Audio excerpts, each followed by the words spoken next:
நல்லதே நடக்கும் அமிர்தா. ஆனா ஒவ்வொரு நாளும் எனக்கு கஷ்டம் தானே வருது. நான் அப்படி என்ன பெரிய தப்பு பண்ணிட்டேன்? ஏன் இப்படி நடக்குது? கஷ்டப்பட்டு எங்க அம்மாவோட தேகத்தை நான் காப்பாத்திக்கிட்டு வந்தேன். ஆனா கடைசியில இப்படி ஆயிடுச்சு.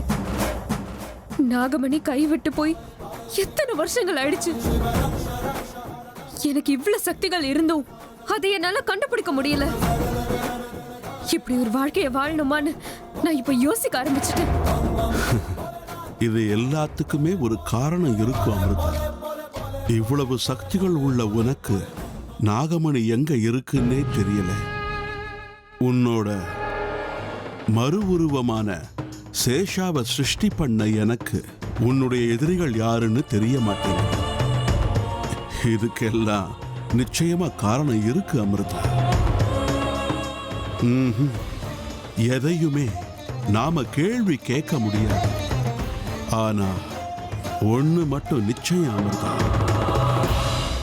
நல்லவங்களுக்கு எப்பவும் நல்லதுதான் நடக்கும்.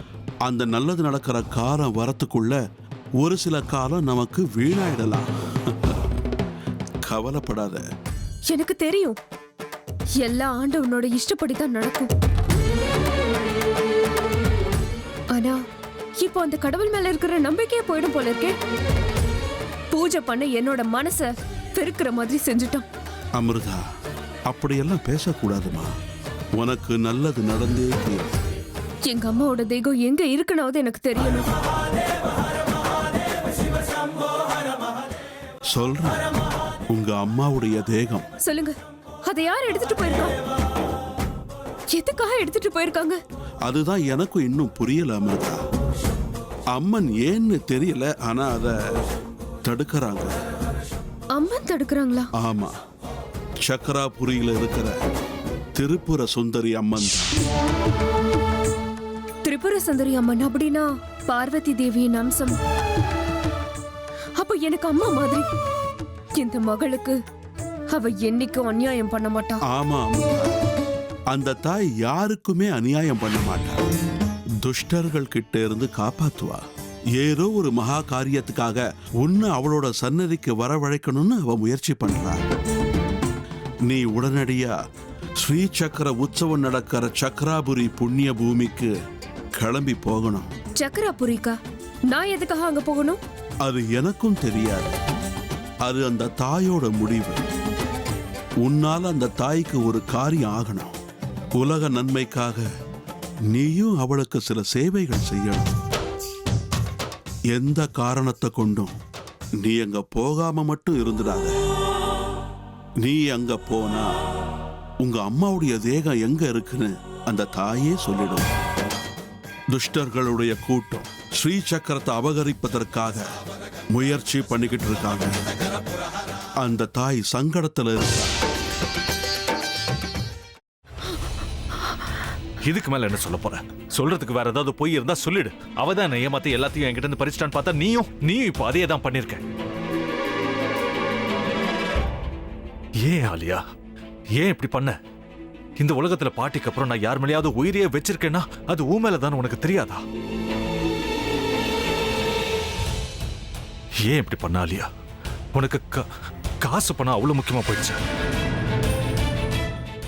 அதுக்காக நம்ம உறவை கூட மறந்துடுவியா?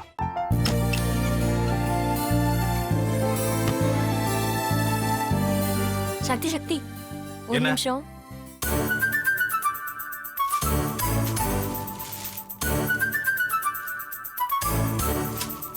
இந்தாங்க. என்ன இது? உங்களுக்கு பிடிச்ச பிராண்ட் செப்பல். இது என்ன நான் தலையில வச்சுட்டு தூங்கணுமா? சரி, அதை விடுங்க. இங்க பாத்தீங்களா, டைம் பீஸ். இதோட அலாரம்க்கு தான் நீங்க டெய்லி எந்திரிக்கணும். அதெல்லாம் என் மொபைல்ல இருக்கு. முத்து,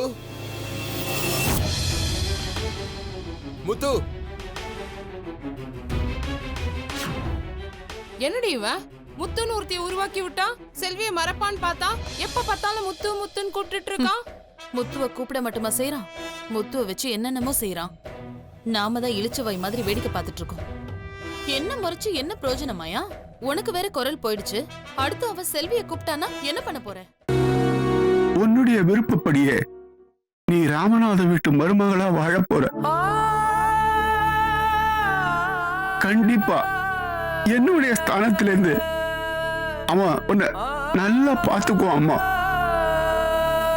டேய், அவரை பத்தி தான் உனக்கு தெரியும்ல. அவர் எந்த முடிவு எடுத்தாலும் அதான் ஃபைனல். நம்ம அப்பா வேணுமா வேணாமாங்கிறத நீயே முடிவு பண்ணிக்கோ. வாடா.